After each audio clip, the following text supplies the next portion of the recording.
weather didn't seem to stop protesters from swarming a Minnesota hotel overnight, which they believe is housing ICE agents. This is still going on. It all comes as a Minnesota judge holds a hearing today after ordering DHS to preserve all evidence from this weekend shooting. Madeline Rivera live from Washington with the details. Maddie. Good morning, Carly and Todd. This has become a familiar scene in Minnesota. Protesters gathering at hotels where they believe federal agents are staying, clashing with them and making any noise they can by banging drums or blowing whistles. In one instance, protesters attempted to push their way through a blockade that agents tried to form near a hotel's front door. The anger in the state has intensified after the fatal shooting of 37-year-old Alex Preddy. DHS Secretary Kristi Noem says her agency is leading the probe, but state officials say they want to do an investigation as well, and they've secured a temporary restraining order blocking federal officials from destroying evidence. Minnesota leaders accuse federal authorities of blocking their access to the crime scene. I don't care if you're conservative, liberal, or whatever, but you should at least be in favor of conserving evidence in a homicide. And to have to go get an order from a judge to preserve that evidence is extraordinary and should alarm everyone who believes in equal justice under the law. DHS says Preddy tried to obstruct an active law enforcement operation, and Noem says the agent who fired his weapon was afraid for his life. Border Patrol Chief Gregory Bavino says agents are operating under stressful circumstances. Let's think of what those agents were doing on that scene, making a split-second decision. You've had 24 hours to try and armchair quarterback things. That agent had a split second to make a decision. But as the protests rage, several federal sources tell our Bill Malugin they're frustrated with some of the narratives and claims from DHS, and they say they support the mass deportation agenda from the Trump administration, but they have concerns about the way it's being carried out. President Trump telling the Wall Street Journal his administration is reviewing everything about the incident.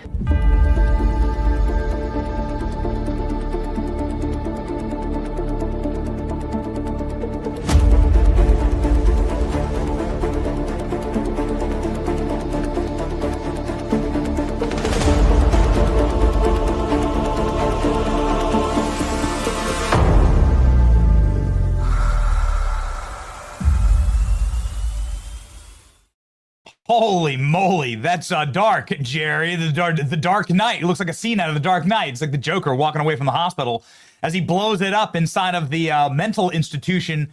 Gauze and gowns. Whoa. Jerry, you're cooking, boys. Okay, we are back, ladies and gentlemen. Welcome to the week. It is Monday, January 26, 2026, and the left-wing terrorist networks have been exposed. This is precisely what we assumed was happening. We've been talking about it for weeks. None of this is organic. All of this is centrally planned, and we believe it goes all the way back to the Communist Party of China. We truly do believe that in our very bones. We think that Tim Walz is an owned and operated asset of the Communist Party of China. He honeymooned there. He's been there like 2-3 dozen times. Tim Walz is not from Minneapolis. Tim Walz is an asset, an agent of chaos. It begs the question, like, why do you think that Tim Walz was brought on board Kamala's ticket? I mean, he obviously didn't help her win. He's such a goofball, but there is one thing that Tim Walz helped with. A lot of money poured into Kamala Harris the second that she picked him. We think that Tim Walz is an asset, and we think that what's happening in Minneapolis is about as authentic as a $3 bill. What's happening in Minneapolis is now provable left-wing organized terrorism against the federal government. And we think what's going to happen next is there is going to be a massive roundup of conspirators who have been impeding and trying to kill our federal agents. We're going to talk about it all today, ladies and gentlemen, as leaked Signal chats. Signal, if you're unfamiliar, is a messaging platform. It's a messaging platform that is used often. We use it. Federal agencies use it. You might recall that Pete Hegseth used Signal in order to talk about potential actions, military actions, and so on. And those chats were leaked. Nonetheless, it is supposed to be an encrypted network. It is anything but.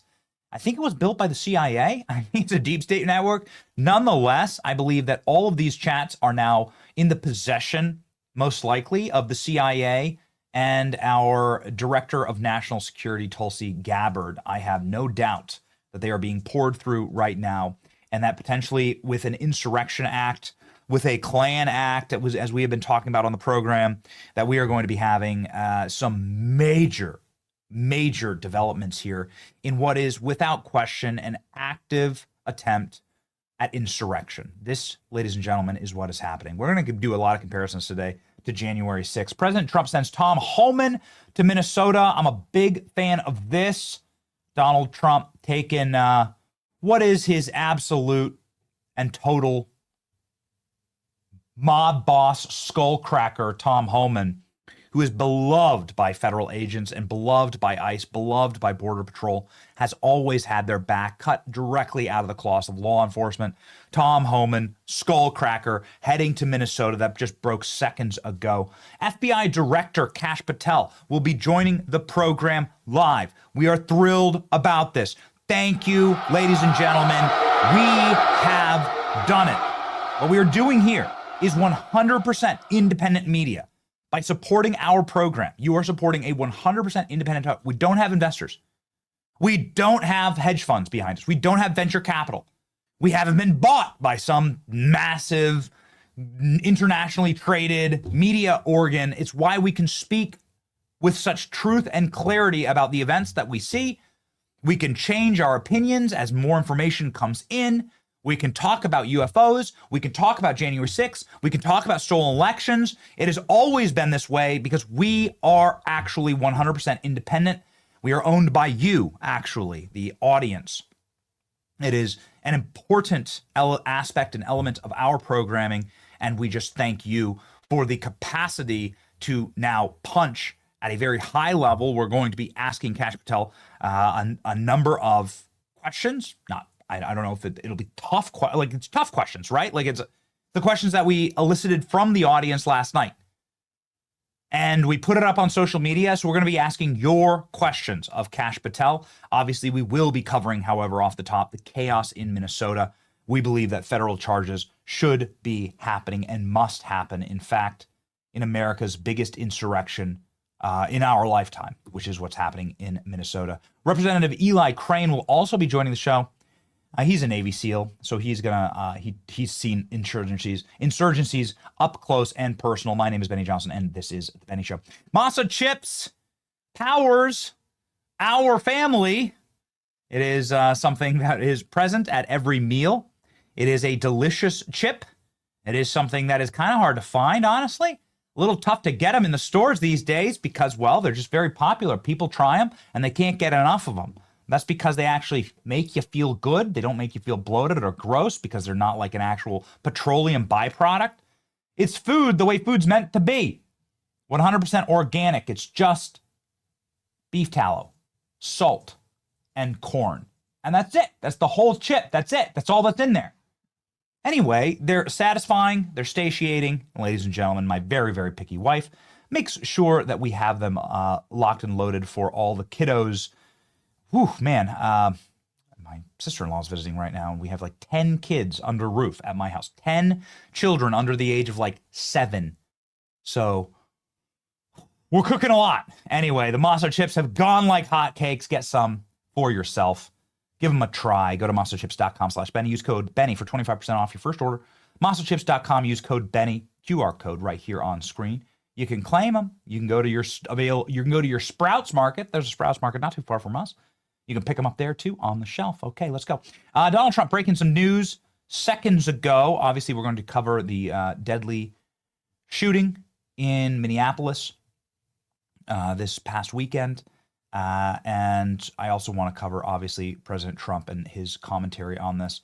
Let's start with the most recent Trump Truth Social that was posted within the hour so that we can see kind of where Trump's head is here, because Trump wants Minneapolis to be brought to heel. We believe that Minneapolis deserves the Insurrection Act. This is why the Insurrection Act exists, and we're going to prove to you beyond a shadow of a doubt on this program that is precisely what is happening. A terroristic, coordinated, funded, foreign insurrection against all federal authority actually using the power of the state in order to insurrect against peaceful citizens of America and federal law enforcement. And it's gotten deadly. And so it must be crushed now. I want to ask Kash Patel actually about the Insurrection Act. I wonder what he thinks about that. Ladies and gentlemen, please drop your questions for Kash Patel. We have our producers monitoring sentiment in the chat. We will be asking your questions. What tough or otherwise, there is no such thing as a tough question. It's just like questions, right? Everyone can answer questions. The truth shall set you free. President Trump wanting to set Minneapolis free. Minneapolis is a war zone controlled by Marxist terrorists. Here he says, posting on Truth Social, I'm sending Tom Homan to Minnesota tonight. He has not been involved in this area, but he knows and likes many of the people there. Tom is tough. He's fair. He'll report directly to me. Separately, a major investigation is going on with respect to the massive $20 billion plus welfare fraud that has taken place in Minnesota. It's at least partially responsible for the violent organized protest going on in the streets. Additionally, the DOJ and Congress are looking at Congresswoman, quote unquote Congresswoman, I love that he does this, Troller Commander-in-Chief, Congresswoman Ilhan Omar in her swaddling hijab, who left Somalia with nothing and is reportedly worth more than $44 million now. Time will tell, and thank you all for your attention to this matter. We've done a miniature investigation into Ilhan Omar's finances. We'll pop it up later today. She's making millions off a fake winery. There's a winery that just doesn't exist. It's gone, but you're going to be shocked about this. It was sued for fraud, and it's a fraudulent winery. And Ilhan Omar is claiming that fake winery that isn't real, we can prove to you it's not real. Phone numbers don't work. They haven't posted on social media in 3 years. You can Google map their location. There's nothing there. There's a fake winery that exists like a Somali daycare. It's like a front. And Ilhan Omar is claiming that that's a asset in her portfolio worth $5 million. That's where some of her net worth comes from. It's so fake. It's so creepy. It's incredibly weird. We're going to release that later today. Maybe we should just play it here on the program. The point is that Donald Trump taking these kind of things really seriously. And let's talk about this weekend, because there was a shooting that resulted in a dead left-wing activist. And this is the blurred version of this, in case, it's not horribly graphic, but I don't want to disturb anyone. What you see here is the Sig Sauer firearm that an individual was carrying when he decided to attack ICE agents. And what do I mean by that precisely? Well, listen, I don't know how else to explain this, because it is a tragedy. I don't want people to die. I don't want my fellow Americans to die. We say it all the time on this program. We are a peaceful program. I want all my fellow Americans, even if they disagree with me, to live in peace. I don't want anybody to be shot in the street. I don't want my fellow Americans to lose their lives. I don't.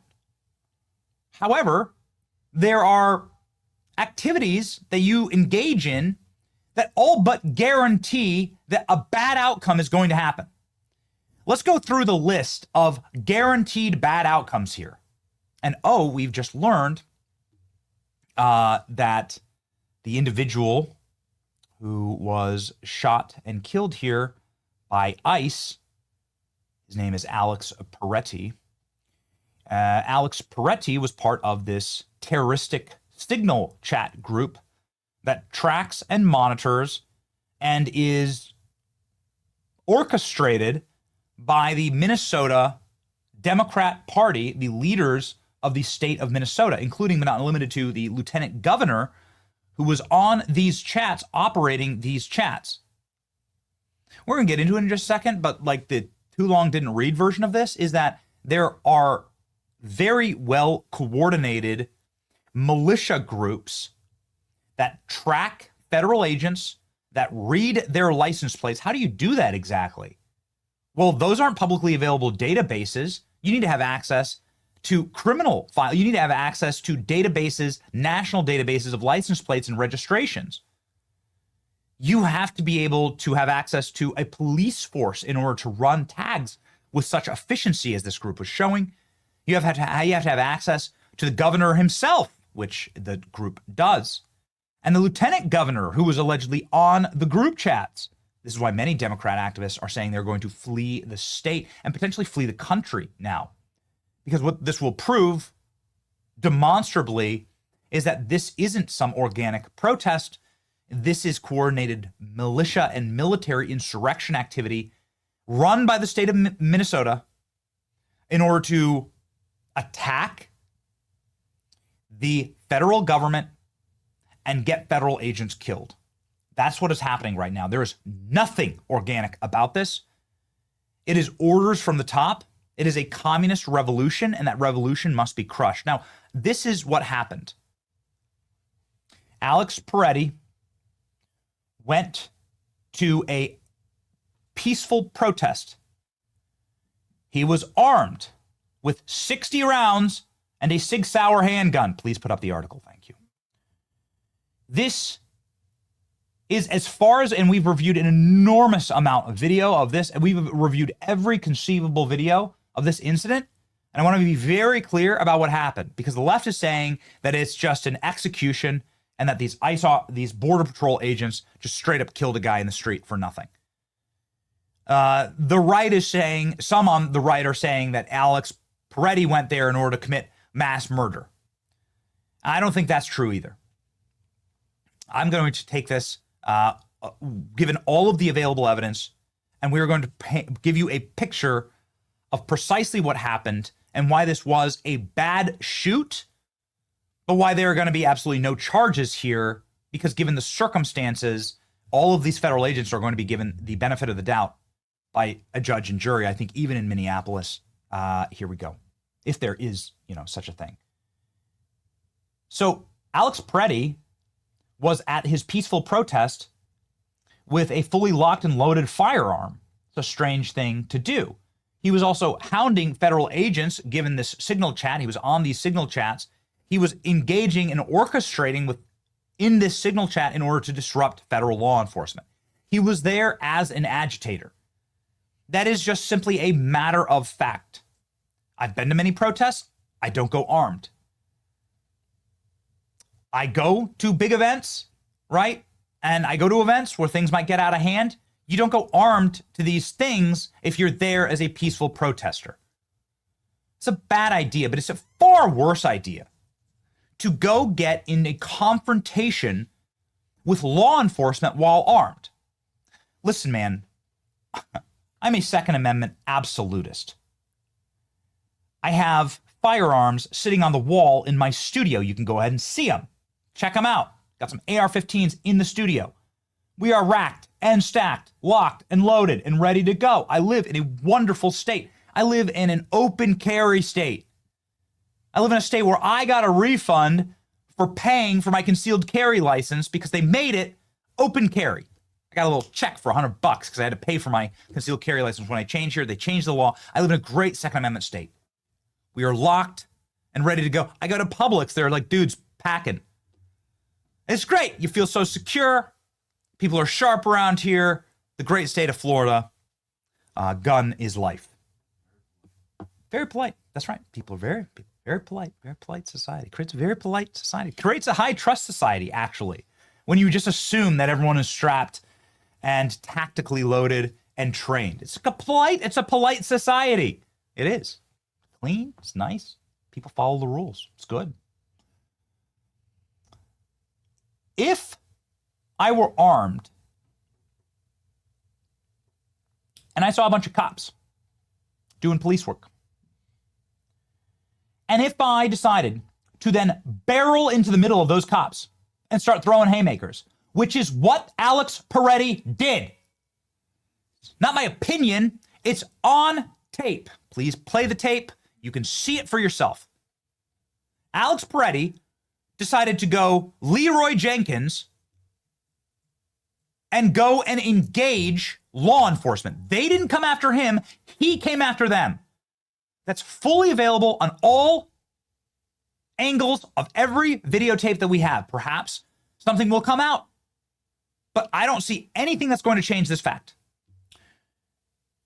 Alex Peretti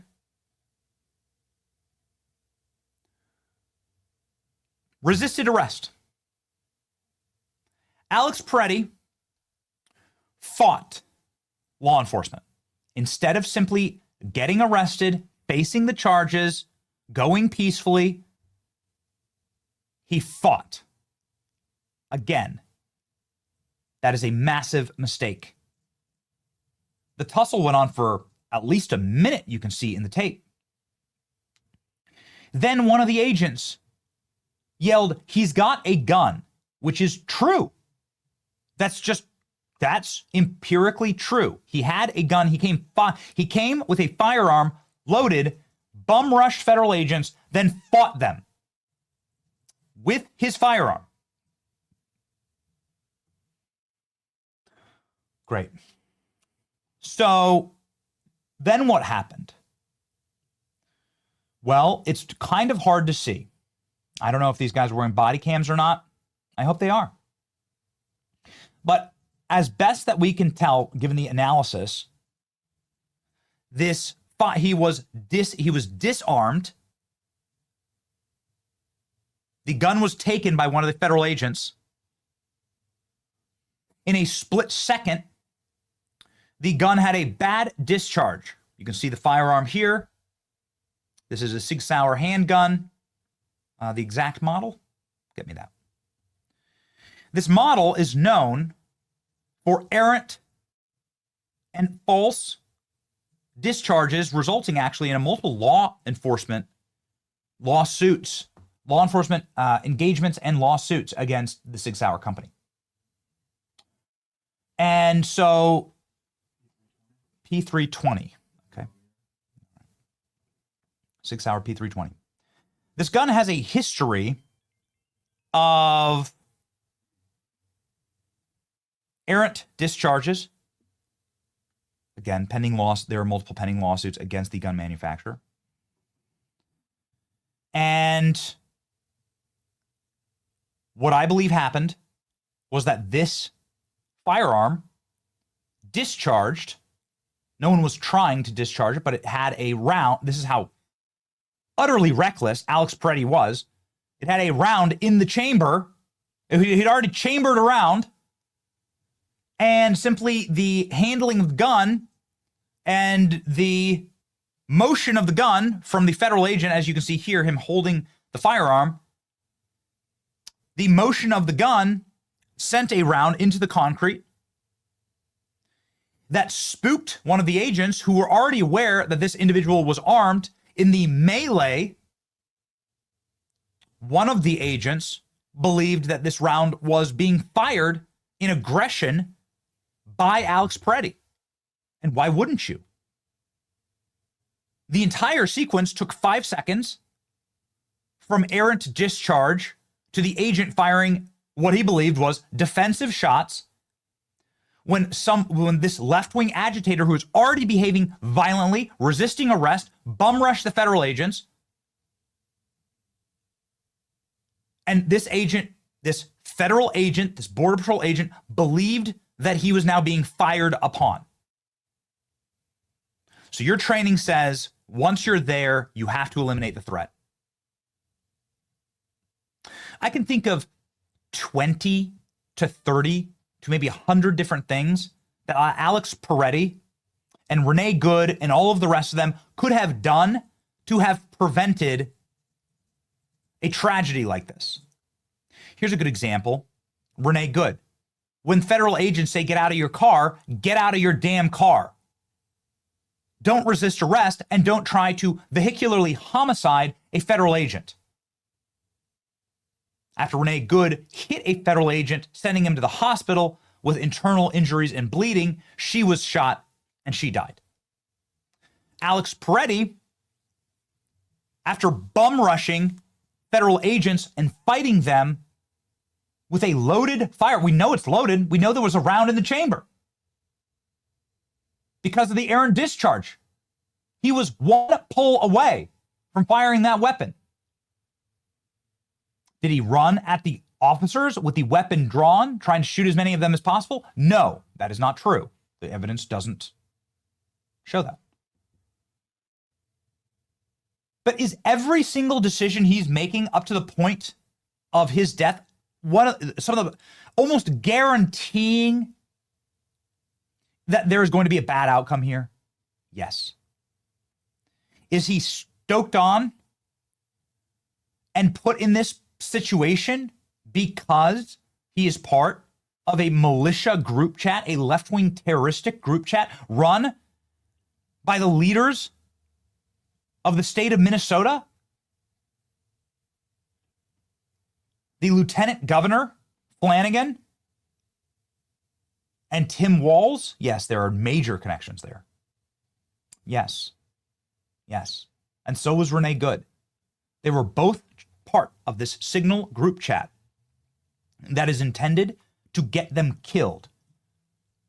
And I'm saying that they made those choices to engage with federal law enforcement in a way that is so reckless and so endangering that federal law enforcement has no choice but to eliminate a threat on their lives. And so this is what you would call a bad shoot in law enforcement. Given all of the evidence, there's no way that anyone would ever be prosecuted for this, that anybody would ever face consequences of this, because in what you would call the fog of war, given all of the evidence, what is the agent supposed to do? There's a gun, here's a guy violently attacking us, you hear the gun discharge, you have to eliminate the threat. You have to assume that he's firing upon you. Again, these agents don't have the luxury of super slow-mo, 4K, evidentiary footage filmed from 5 different angles. They have to make this decision in a split second. It's either their lives or the lives of every agent around them or the man who's violently attacking you. And Alex Peretti was violently resisting arrest. That's just a matter of fact. That is what all the evidence shows. I think it's a tragedy. I don't like it. It's being weaponized now by the left. I wish it hadn't happened. But let's remind ourselves what's actually happening here. You know, who are these people fighting for? It's kind of amazing that this is what all the left is talking about. They refuse to talk about Ashley Babbitt. You know, Ashley Babbitt wasn't armed. Alex Peretti was armed. Ashley Babbitt didn't have a firearm. She didn't have a gun. She didn't have a knife. She didn't have anything. They weren't able to find a single firearm on any of the January 6ers. All of these individuals went unarmed into the United States Capitol, and they were being treated far worse than this actual insurrection. The left didn't cry a single tear for Ashley Babbitt. In fact, the man who executed Ashley Babbitt, his name is Michael Byrd, he was let off scot-free. He was allowed to ride. Michael Byrd killed Ashley Babbitt in cold blood without warning. Ashley Babbitt is a U.S. military veteran. She's a peaceful protester. I think you could argue if she has any crime, is that she got caught up in the moment, went into the Capitol. Okay. Thousands of people did. They've been pardoned. Ashley Babbitt was murdered in cold blood, unarmed, without warning, by a federal officer. And the left didn't cry a single tear. They didn't care. They made fun of her. It's amazing. Charlie Kirk is killed. He's a generational leader. A man who would have been the future president of the United States, I believe truly in my bones, shot and murdered by a left-wing transgender. And no businesses have to be boarded up. There are no riots. Nobody burned down any cities. In fact, conservatives got together and just prayed inside of a big stadium. This was our response. There is a difference. There is a definitional difference to the sides in what is happening right now. One of them is completely set on tearing, burning, ripping, and killing their way through the country. In defense of what? You need to ask this question. I want to put up some of the people I know. I saw Klein, you loading it up. Some of the Americans who've been slaughtered by criminal aliens. Okay, let's put up some of the photos. I mean, we have a giant list. But The left doesn't cry a single tear for these people, not just Ashley Babbitt. I mean, Ashley Babbitt, you could say, oh, you know, the libs would say, oh, when she's an insurrectionist, she stormed the Capitol. All right, well, what about Kate Stanley? What about some of these beautiful Americans? Too many to name. Laken Riley, of course, is of note. But some of these beautiful little kids. What about Maverick Martson? Left doesn't care. These are the lives that have been taken by illegal aliens. They've been slaughtered. Some of them pillaged, raped. Some of them just run over by cars. Some of them killed in drunk driving accidents. It's happened just around the corner from our studio. The left doesn't lionize or make heroes out of any of these people. They're doing their damnedest in order to make heroes out of actual insurrectionists, left-wing terrorists. The left didn't even want to say the name of Laken Riley. She was assaulted, strangled to death, and then bludgeoned with a rock. In a far more gruesome murder than anything you've seen anywhere out of Minneapolis. And the left doesn't even want to say her name.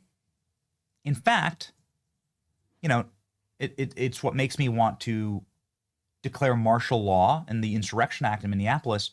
These people are fighting in order to keep the killer of Laken Riley in our country. They want more of them. That's who they're defending. They're defending the murderers, the rapists.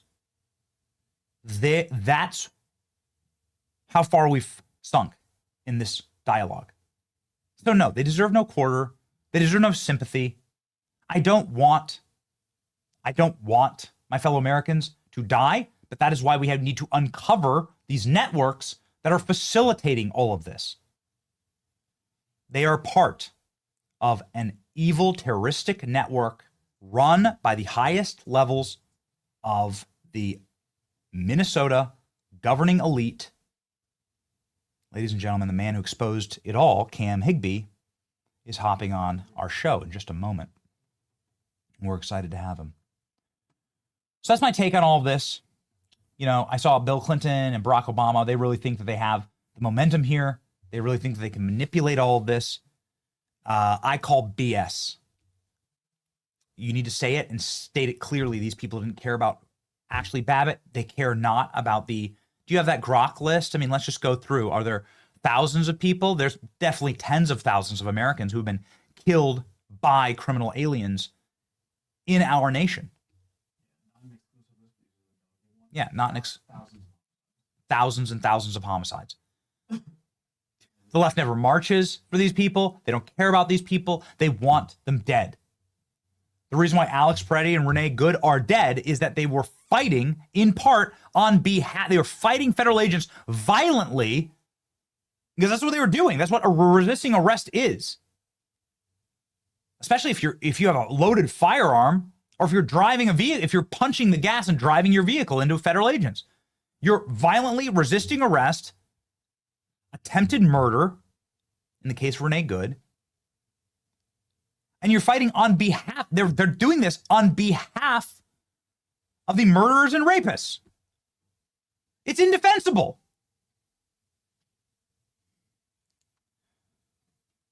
So it's happening at scale in Minnesota. And you need to ask the question, why is it just happening in Minnesota? I think we know the answer. The answer, ladies and gentlemen, brought about by Cam Higbee, who is an independent journalist, is that this is being all centrally orchestrated. Who's paying for it? Who's behind it? I think there needs to be a massive, wide-scale federal investigation in order to confirm what is happening and who is truly behind this. But let me just say where my instinct goes here. Tim Walz is one of the single most compromised assets of the Communist Party of China. There's a reason why he got the nod to be vice president from Kamala Harris, and suddenly billions of dollars starts pouring in. More money raised when Tim Walz was selected than any other vice president in history. I think some of it, obviously, is Somali fraud. I think some of it is the Marxist playbook at hand and in operation in our country. What do I mean by that? If you go back to Marxist thought and then modernist Marxist thought, which would be Cloward Piven. These are two Marxist sociologists who were operational in the 60s and 70s and who studied the best way to bring about the downfall of a capitalist society that had a welfare state. Well, the way that you actually bring about the collapse of that society is that you fraudulently engage that welfare state. You fill it with so many welfare recipients and so much fraud that it's untraceable, untrackable, untenable. You create so much deficit inside of the capitalist society. The burden becomes so heavy that it collapses the society from within. The currency becomes worthless. The bills become unpayable. The obligations unfulfillable. That creates, of course, and stokes the underclass to rise up against the government that promised them these goodies and benefits, and you can bring about your communist revolution.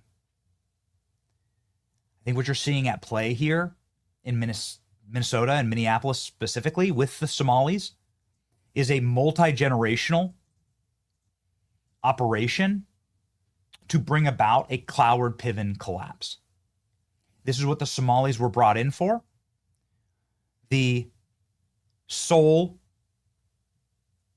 occupation in Somalia is pirate, theft, thieving. Minnesota has a complicit government that is run on fraud and that has been created and designed in order to facilitate this level of fraud and to collapse through these means the federal welfare state. And that is precisely what is happening. And the revelation of that had the ability to potentially wipe that system from the earth. You could have really done some major damage by investigating and putting in safeguards against that level of fraud. But this is the plan of the communists.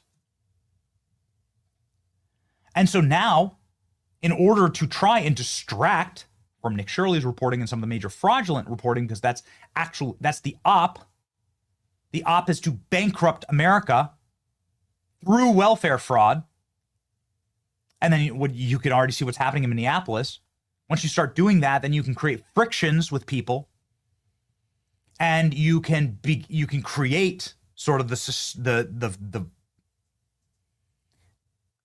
fight that you need between classes in order to start bringing about your revolution.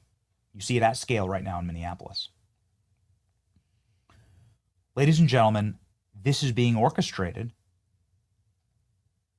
This violence is being orchestrated by the government. Here's the group chat right here. You put it up. Cam's reporting shows that there is a militant, paramilitary style organization to the chaos and terrorism in Minneapolis. That's happening on a state level. That state agencies are involved. Potentially law enforcement is involved. Potentially the National Guard is involved. The governor's office is certainly involved.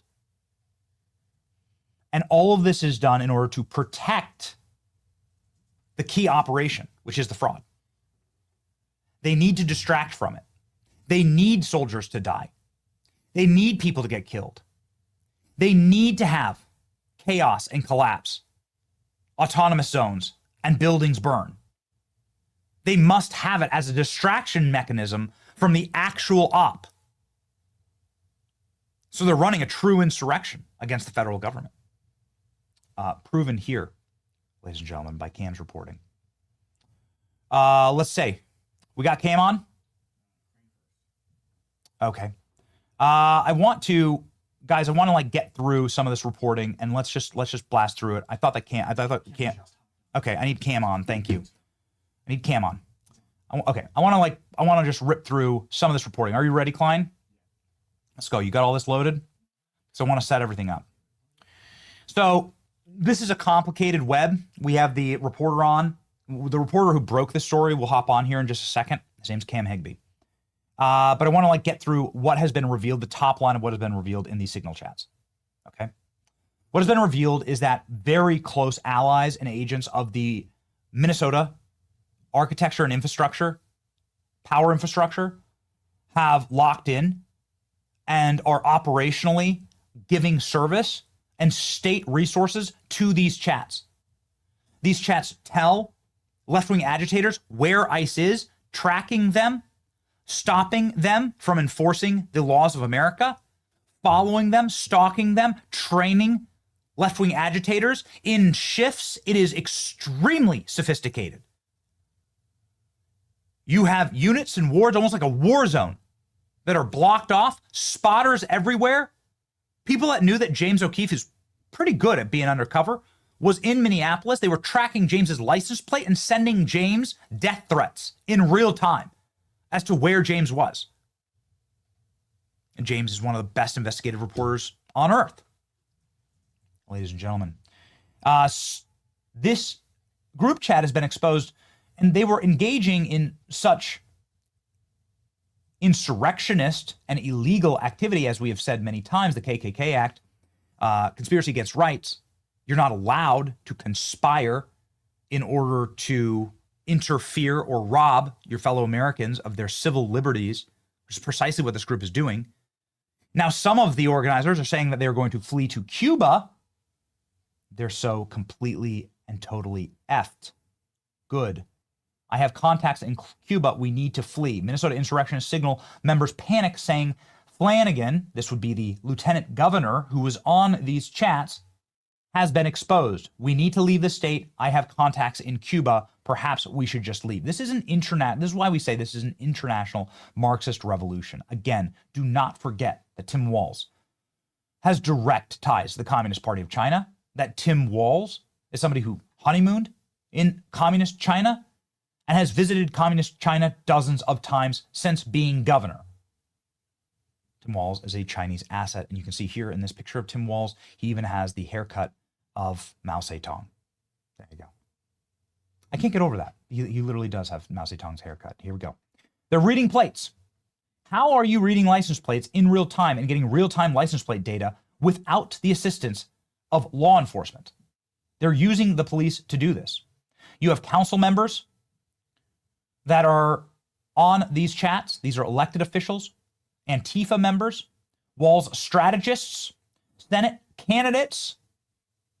Of course, you have the lieutenant governor herself on the chat. Lieutenant Governor Peggy Flanagan has been linked to the massive signal chat, tracking, harassing, and collecting plates of potential ICE vehicles. The full extent of the behavior at chat is unknown. Still, initial critics have said that the actions of users constitute large-scale coordinated conspiracy to promote illegal activity targeting ICE officers. That's precisely what it is.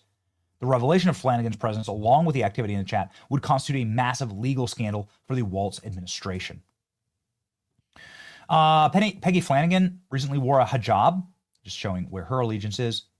Obviously, Alex Peretti was inside of these chats as well. So were other reporters. You can see here, NPR reporters and Reuters reporters. This is a full coordinated effort with the media. We do believe that the CIA and DNI, the CIA built Signal, potentially have all of these logs and are actively conducting warrantless investigations into this active terrorist organization. They've said it in their own words. We are all effed. Ryder Signal Chat was exposed after their internal plans targeting ICE agents. Now they're in panic and talking about fleeing the country. Multiple talks about fleeing the country, ladies and gentlemen. So let's go ahead and talk to the man himself. Man who broke this story in one of the most important acts of journalism in my lifetime or yours, because it may have the capacity. This may well bring down one of the largest networked left-wing terrorist organizations in the country. Something we've been asking for since Charlie's death, since the riots of 2020, since BLM. Well, now BLM activists are being charged with the KKK Act, and we hope there's going to be a lot more of that. Please welcome independent journalist Cam Higbee to the show.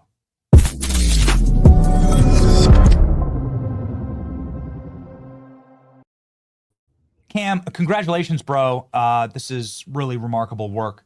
The floor is yours. I want to just maybe perhaps you could start off by saying, did we give a good synopsis of everything that has been exposed in these Signal chat leaks? I know there's been a lot. Yeah, there has been a lot, and I think you gave a pretty good synopsis. I've been pretty clear with my audience. I've been on the leaking massive amounts of information side, less than the identifying people in the chat side. I don't have the strongest confidence ever that Peggy Flanagan was in it, but I do have very strong confidence that Alex Preddy was in it, because he was identified as being in it by several members of the network as well as his neighbor. Not only that, he was engaging in the exact tactics that they teach you to engage in inside these Signal chats. Same thing with Renee Nicole Good. She was also engaging in the exact same topics or tactics. And here's the other issue, is that so all of these incidents, these shootings, the clashes with DHS or federal law enforcement officers in general are not happening at the federal building so much anymore. They're happening at intersections. How do you know that federal law enforcement are at these intersections? You're in the Signal chats. I've patrolled the streets of southern Minneapolis, which is where both of these shootings happened, looking for interactions with federal agents. You can't find them unless you're in these Signal chats. Once I joined the Signal chats, I was able to track them like that. They call out the intersection, I go to the intersection. There's a federal agent, and here's a bunch of protesters surrounding that person. I was in the Signal chat for several days before I felt an overwhelming obligation to make the public aware of what was happening. Like you said, there were a lot of other reporters inside the chats, and I just wonder why there wasn't a feeling of obligation from mainstream reporters to leak this. Reuters, who I think people have identified, and again, I'm not saying with 100% certainty that they were in there because I just haven't had time to look into all the names yet. I've just been doing info drops. There was a Reuters car behind us. I think for 2 days, they had a Reuters printout in their windshield right behind us, especially when we were, when I was following a bunch of protesters that were following Greg Bovino around. They dumped a bag of chips on him. He had to deploy that green tear gas. Everybody saw that video. That was that day. There was a Reuters car right behind us, and we were right behind the convoy. So that's what's going on. And the Signal chats did get nuked as a result of my reporting. They completely wiped the Signal chats, but they've restarted. This is live right now. There they are, calling out license plates and intersections as we speak. So wait a second. This can't be legal, because what you're doing is you're engaging in collusion against federal law enforcement. You're obviously getting people put in harm's way. You're threatening the lives of these federal agents. Who knows what else are on these chats? So I have two follow-up questions for you, Cam. One, have you sent any of these chats to federal authorities? Do you believe that the FBI or DNI, CIA, or anybody is in potentially control of these chats, that they have been notified? Have you done any of that? And then there's an active effort to relay my information to federal investigative organization. I haven't gotten too far with that yet, just because of busyness on both sides, their side and my side. So we're working on it. But here's the other thing is that these people get arrested all the time. I mean, there was thousands before the network got nuked at about half capacity, maybe less now, as far as like numbers of people in the Signal chats. There were thousands before. And not only that, there would be so every day they'd launch a new chat. So every chat is dated. At the end of the day, they delete the chat. As soon as the new chat would drop, maxed out immediately. And people would cycle in and out all day. So there's more than 1,000 people. 1,000 is the max, but they cycle in and out. So there's more than that in each zone. I can't express that enough. You've got a zone for the north, the south, downtown, Whittier Park, et cetera, et cetera. There are so many chats and they're all maxed out. So the network was gigantic. So somebody had to have gotten arrested with this on their phone. So I would hope that federal organizations had access to these chats before even I did. What I see is, and again, I'm not a legal expert. I do, play a fair hand at debating pretty often. But I see a mass conspiracy at the bare minimum to violate 8 U.S. Code 1324, which is aiding and abetting illegal aliens, because they actively talk about protecting vulnerable communities and impeding ICE. Yes. Yeah, I mean, listen, they put multiple people for January 6th that were on some group chats in prison for 22 years, for decades on end. They weren't even at January 6th, right? Enrique Tarrio wasn't even there, but he was in some group chats, talking smack on the day of January 6th, and they said that's enough to charge him with terroristic conspiracy and to put him away for a considerable portion of the rest of his life. Do you see things? I mean, this is clearly worse than that. Yeah. I'm just wondering when we're going to get the select committee together and witch hunt every single person who's in the Signal chats. This seems to me, and I'm not a J6 expert, but this seems to be far more coordinated than anything that happened on January 6th. And last night you had a situation where they broke into a hotel where ICE were allegedly staying, destroyed the place, and by the way, attacked a lone guy who wasn't even an ICE agent. He was a federal agent with the Bureau of Prisons. He's a prison guard. But these people can't read because they're idiots.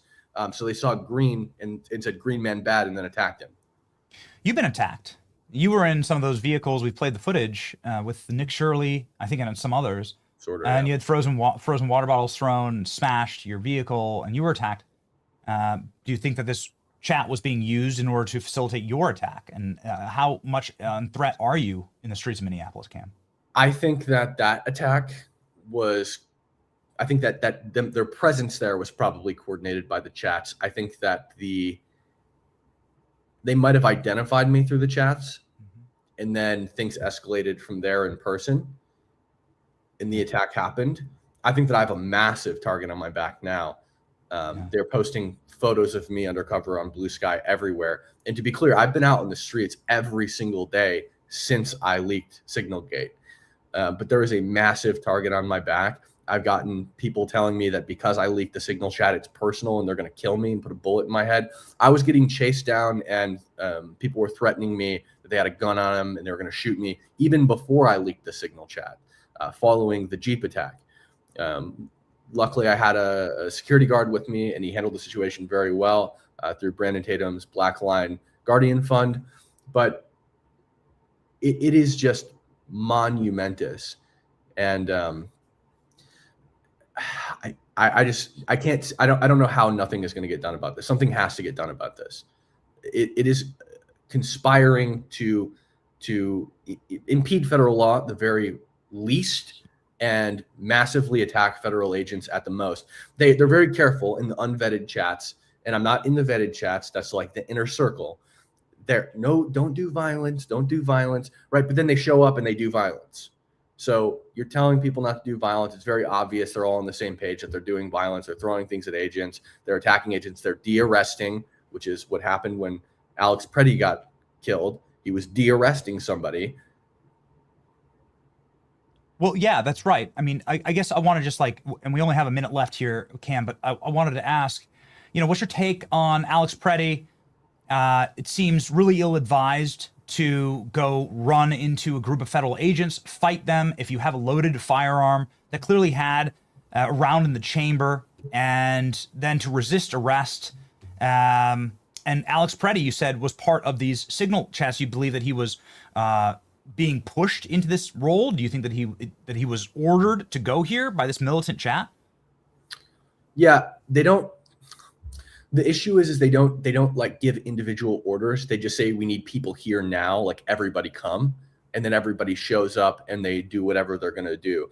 I will be honest with you, because I've been so entrenched in Signalgate and I've been on the ground, pretty much every moment has been spent on either Signalgate or on the ground reporting undercover. So I haven't had a lot of time to do the replays of the Alex Preddy shooting and come to a solid opinion on whether or not I think that it was a good shoot or not. But definitely not well advised to violate the law, first of all, by attempting to de-arrest somebody, assault federal agents while you have a loaded gun on you. And here's the thing that people don't realize too is it's typically a modifier if you're committing a felony with a firearm. And I'm not exactly sure if this is a felony or not. And also, like, when committing a felony, life insurance doesn't cover you. This is not just a normal day carrying a firearm. You're committing a crime actively. Yes, that's right. Very quickly here, we have the FBI Director, Kash Patel, coming up on the program in just a moment. What would be your request to him, Cam, given the fact that you've broken this massive story? What would you like for the FBI to do? They are the #1 investigative body in the world. Please. I hope that the signal chats are investigated. I hope that we individually prosecute each person who is involved in directly impeding federal law. I want to see a witch hunt, January 6th style. When Biden was president, we arrested everybody, high-ranking politicians, any government official who's in this chat, whether they're on the Minneapolis City Council, whether they're a state representative, whether they're in Congress, I don't care, need to be held accountable. Again, I'm not a legal expert, but there's not a chance there aren't crimes committed here. Yes. This is the best that we could ask for is something that we have been banging our fists on the table for a long time. None of this is organic. None of this is just because people are angry. You saw it with BLM. And I know that you were covering those riots, and you've been covering riots and been doing incredible street reporting and on-the-ground reporting. And you've seen it yourself. I mean, just last night, the autonomous zone, suddenly all this material support shows up. Suddenly all these hand warmers and food, and it's thousands and thousands of dollars. This is clearly a coordinated infrastructure, and we'd like for the feds to take a crack at trying to get rid of this infrastructure the way that they approach the mob or other or cartels or other terrorist networks, right? Absolutely, 100%. And again, they're still doing it. They're still doing it. Wait, you want to see something real cool? Please, real fast. All right, real fast. This is dispatch. Sorry, I just switched. M3 was driving. I just dropped him off, and I am in the North Loop commuting back to Hawthorne shortly. Okay, thank you. Last person I want to check in with is Maria R. Can you tell me where you're at and what's going on? Wow. That's live dispatch call. So that's them live coordinating where ICE is? Right now. Yeah, that's them right now looking for ICE. Unbelievable. Yep. Those are just live crimes happening right now on the program. Cam, everybody follow Cam Higbee. He's got hundreds of thousands of followers, close to 500,000 followers here on X.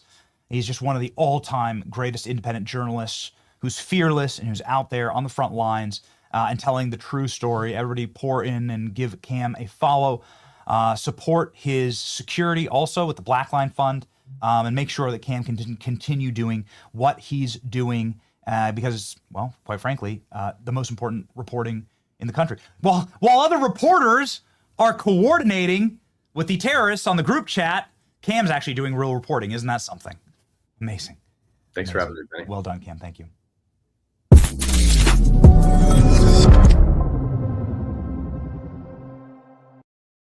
Ladies and gentlemen, we have the director of the FBI, Kash Patel, who is locked and loaded and joining the show live right now.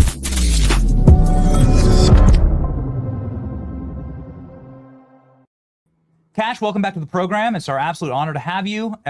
Boy, it feels you were on the show so much before becoming FBI director. It's just great to have you back, man. It's great to be back. Thanks so much for making time. All right. Kash, you've been doing, and I saw some announcements just this morning, some major arrests of some of the left-wing terrorists who've been attacking law enforcement, attacking federal agents, stealing rifles. I believe it was an FBI rifle or a DOJ rifle in this January 14th attack. Can you give us an update on that? Yeah, absolutely. Look, we've always said that, we are going to defend absolutely your right to peacefully protest under the First Amendment. And we're also always going to uphold your right to bear arms in the Second Amendment. That's never changed. We're going to equally protect all of those. The only thing we're not going to do is allow any of those amendments to be violated when you pursue a course of action of violence against law enforcement. It's that simple. That position has never changed. So on January 14th, we referenced a mob literally rioted and destroyed federal police vehicles. Of course, we jumped into action. We caught and arrested 4 individuals responsible for breaking those vehicles apart and dismantling them completely. But I have an update for you. In that vehicle was not just firearms, which thankfully we recovered, but was information about law enforcement, federal agents, and their personal information. Individuals used that personal information on the ground to issue threats of life against not only FBI agents, but their wives and their children. So just last night, the FBI arrested one of the individuals responsible for making those threats to federal law enforcement. And we're going to have more arrests on that same matter today and tomorrow. We're not done. And that's the distinction. If you want to go out there and peacefully protest, have at it. You want to go out there and use your Second Amendment right to bear arms, okay, no problem. But look at the situation in Minnesota. This is not something that just happened overnight. They've been rioting recklessly, destroying federal vehicles, ramming federal agents, literally hitting them, striking them, and as you just highlighted, using coordinated attacks to threaten their families. None of that is lawful, and none of that will be tolerated. You do not get to touch law enforcement. And we've got also investigations ongoing into the funding of this. We've made actual substantial progress. I just can't publicize it yet, but we've actually found groups and individuals responsible for funding it because it's not happening organically. This is incredible to hear, and this has now been exposed with some of these Signal chat leaks. The independent journalist who had done the exposing was just on right before you and wanted to ask about this. He says that he has submitted some of the information that was available. There are top level leaders inside of the political infrastructure of Minnesota who are on these chats. And obviously you can't conspire in order to attack federal agents. This is something that is at scale. They have license plate readers. They're able to identify these agents. They're able to dox them, find out where they're sleeping at night. Is any of this legal, Cash? That's exactly what we're investigating. Look, again, the First Amendment, you want to go peacefully protest, do it. You want to bring your firearm under the law, you're allowed to bring it as long as you don't incite violence and or commit another crime in doing so. What we're asking people to do, what I'm asking people to do is on the ground in Minnesota is, why would you bring a firearm in a situation that is so volatile right now, where so many arrests have been made, where so many people are coordinating to attack and expose federal law enforcement officers? That is just not smart. It is just not going to lead to a good scenario. And so we need everybody to tamp down, obviously, on that side. But you're right. Some of the best reporting has been through you. And I think Mr. Higbee was just on before I was, and other individuals. Just so you guys know, we look at all this stuff. As soon as Higbee put that post out, I opened an investigation on it. Just like any other case, when we say, hey, quote unquote, there was an attack in downtown Seattle. Does the public have information? We, the FBI, are looking to the public for information on these events. We immediately opened up that investigation because that sort of Signal chat being coordinated with individuals, not just locally in Minnesota, but maybe even around the country. If that leads to a break in the federal statute or a violation of some law, then we are going to arrest people. You cannot create a scenario that illegally entraps and puts law enforcement in harm's way. Now, we will balance the First and Second Amendment constantly, but we have to let the community know that we will not tolerate acts of violence and an escalation and a violation of the federal code. There has to be a break point, and you've seen it broken in Minneapolis time and time again. Okay, so this is breaking news. So you and the FBI and perhaps other intelligence agencies are fully aware of this coordinated effort to attack federal law enforcement, to impede them and potentially insurrect. And so there is now an open investigation into these chats and into this coordinated network. Yeah, what some I of can them say are some of them are fleeing. Some of them are very scared now. You can see their chats. They're very, very worried now that they have been exposed. Well, they should be. If they broke the law, you should be worried. It's that simple. If you didn't break the law, there's really nothing to worry about on that front. And so, we're going to continue, as I've said from day one, we will protect law enforcement. We will make sure they have the security and safety to do their jobs. We will also ensure that civilians have the ultimate protection of the First and Second Amendment. But it is my job to adjudicate the difference when there is a breaking of federal statute or state law in the furtherance of a crime or violence against law enforcement officers. And that's when we step in. This is something that has been such a relief for us last week to see some arrests of violent agitators who attacked a church, and they were BLM associated. Some of them arrested 3 people. That's right. And many people said, well, wait a second, going back to the riots of 2020, that this is clearly not something that was organic. This is obviously a coordinated effort in order to engage in terroristic acts, burn down cities, attack people and law enforcement, and that led to a lot of deaths. It was horrible. And so many people called for a more aggressive approach to that. Can you give us an update? Because we saw now in the filings, the federal filings, we finally were able to see all the data. They were preventing children from leaving Sunday school. They were attacking children inside of this church, Cash. What's the update on this? Look, what we did was we utilized the federal statute, the FACE Act. The FACE Act strictly prohibits the lawful practice of freedom of speech. You cannot impede that. You cannot walk into a religious institution and say, you don't have that right anymore. People want to scream about the Second Amendment and the First Amendment. Well, let's not forget about the religious freedom. It's equally applied in these scenarios. And you do not get to go into a church and impede an individual's right to worship freely and safely. And so we, the FBI, did make multiple arrests for FACE Act violations, because that's what's on the books. Most people just want to read the first part of the FACE Act relating to abortion in clinics. But there's a second part of that statute that Congress wrote and passed into law, which strictly prohibits the impediment of the practice of religious freedoms inside houses of worship. I mean, I'm paraphrasing, but you get what I'm saying, that there's another part of the legislation and we used it. Cash, we have covered how there has been not only any assistance by Democrat leaders and political leaders in Minnesota, Tim Walz and Peggy Flanagan, the lieutenant governor, the police chief. There seems to be actual impediments that they are utilizing their local law enforcement in order to fight the feds, to stop the feds from engaging in federal law enforcement, from enacting federal law. And now you're seeing Bill Clinton and Barack Obama jump in and try and take some of the chaos and utilize it for political gain. It's extremely dark. It's quite sick. What is your message to these political leaders? Look, our message is the same. And Benny, I think you saw what we publicized over the holidays, whether it's in Minnesota or Seattle, LA, Chicago. We went to these congressional elected leaders because they represent about 750,000 people per seat, excuse me. And we said, hey, we've had a historic year in reducing crime across the country, thanks to President Trump's brilliant leadership and thanks to President Trump's resourcing of federal law enforcement. I mean, literally, we dropped the murder rate coast to coast 20%. And we put up slides in each individual district, to include Minnesota, to say we're reducing homicides, we're reducing children being raped, we're reducing the amount of narcotics by historic numbers that are flooding your streets. Do you want to help? And none of them reached out and said, yeah, I want to help continue the course correction that was the explosion in crime under the Biden administration to achieve these historic results, that you have to continue them. We seized enough fentanyl to kill 150 million Americans. That's a 31% increase. We arrested 35% more espionage actors who want to rip apart our towns and our communities, working on behalf of a foreign government. We found 6,000 children and identified them. That's a 22% increase. And we have a 490% increase on those, what we call nihilistic violent extremist networks, that wish to prey upon our kids online and maim and mutilate them and even kill them. 490% increase in 1 year. We have arrested more people this year under President Trump's leadership with the attorney generals and enforcement and prosecutions.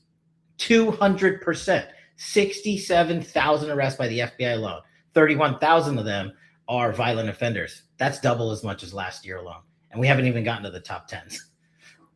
Well, yes, we've been covering that the murder rate is at historic lows. That has dipped, I think, for the first time in 100 years to levels that we haven't seen since 1900.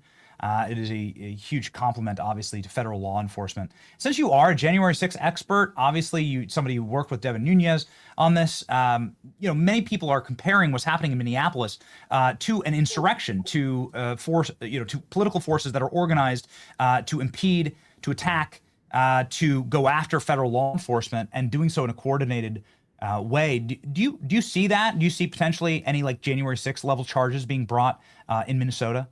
Look, my job is to enforce the laws now. I wasn't the FBI director on January 6th, but I'm the FBI director now. And if you break a federal statute, you're going to get arrested in Minnesota, in Seattle, in Portland, in Chicago, in Houston, in New York, wherever you are. It's that simple. That's why our arrest numbers are so high, because there has been an explosion because of the lax policy of the Biden administration. President Trump came in and said, we have to secure our citizens. We have to secure our youth. We have to provide safe communities. And that's what we did at the FBI. These numbers that I just told you are just the FBI numbers. We've been working with our interagency partners. If you count DHS and ATF and everybody else, the numbers are even more. And so what we want to show Americans, and especially in a place like Minneapolis, is look, we have and can safeguard our cities, and we can return to normalcy so that our streets are safe. But this type of rhetoric and escalation on the streets is just leading to too much violence. And we can't have that today. And if you break the statute, if you break the law, this FBI will investigate you. Yes. A final question on that church attack. Don Lemon, there seems to have been some updates on that, and potentially a grand jury indictment or it going to another judge. Do you have any insights on what will happen further with the church arrest? You say there will be further arrests coming this week in Minnesota?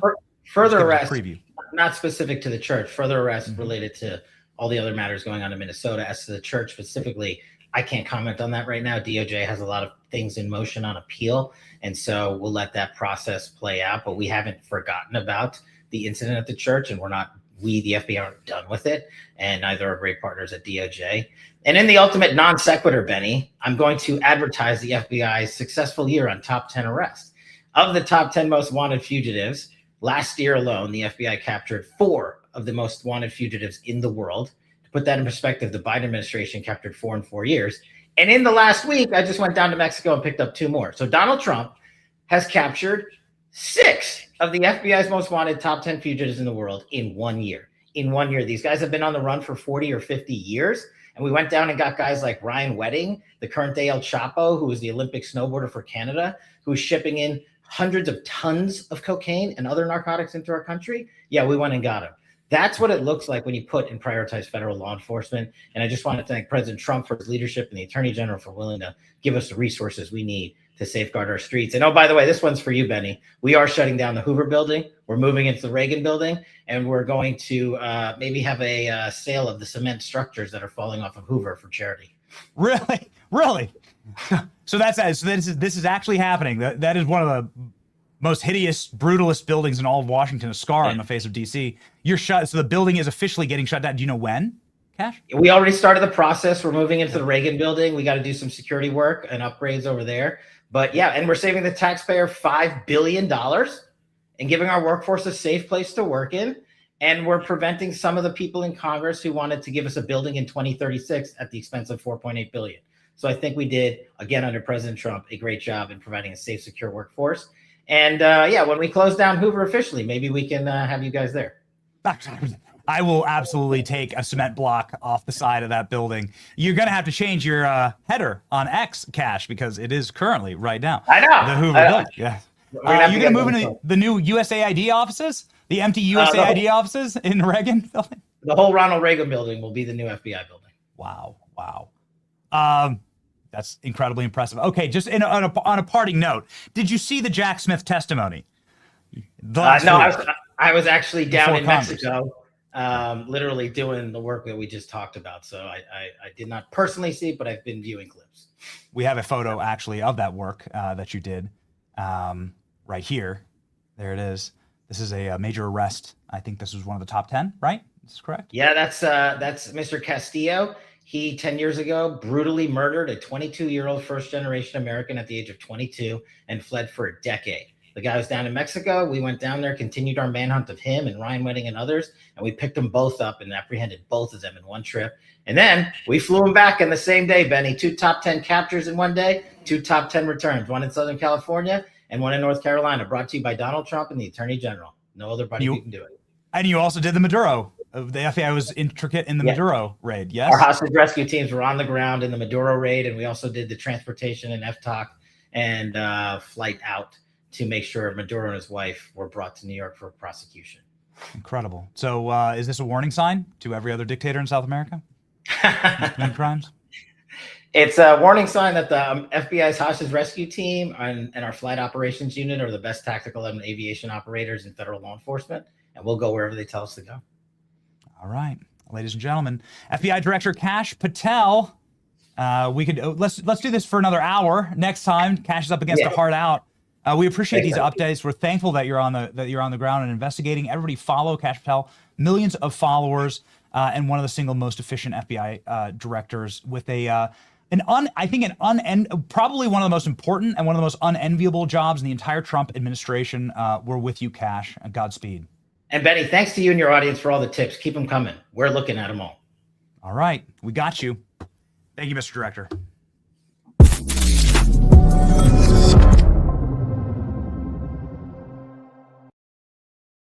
Well, ladies and gentlemen, a rowdy morning. That is breaking news. Guys, can you please get that up? You need to get that up, that the FBI is now confirmed investigating the Signal chat group.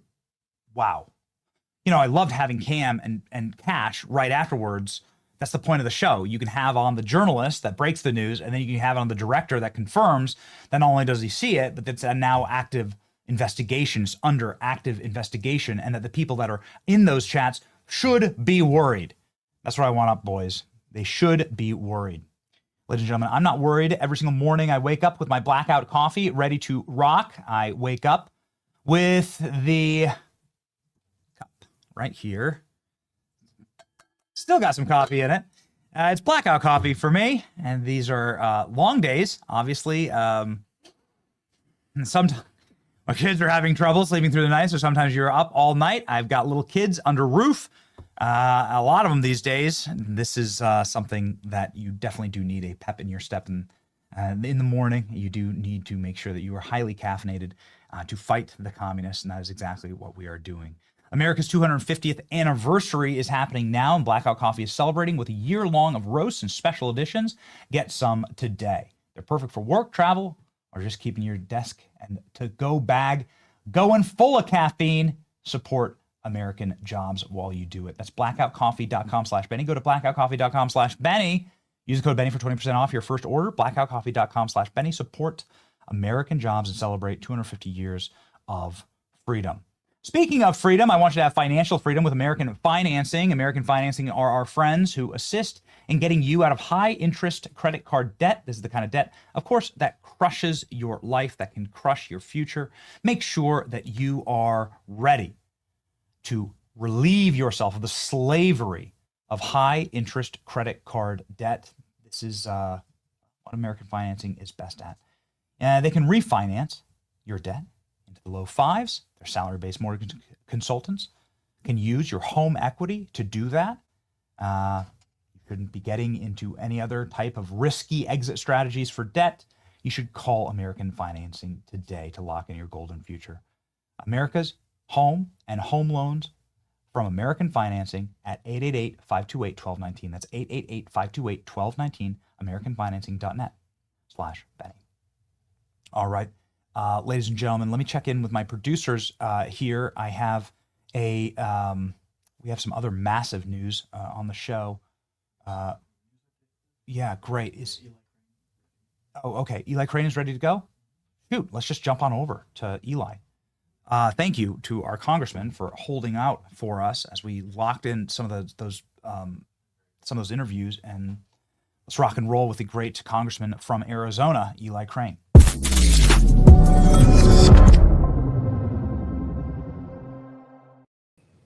Eli, I apologize for the delay here. We've just had like one after another this morning, but we've made a lot of news. Kash Patel confirming that the FBI is now investigating these group chat leaks that prove that there was a major coordinated op in order to bring about, I think, terrorism, like an insurrection in Minneapolis.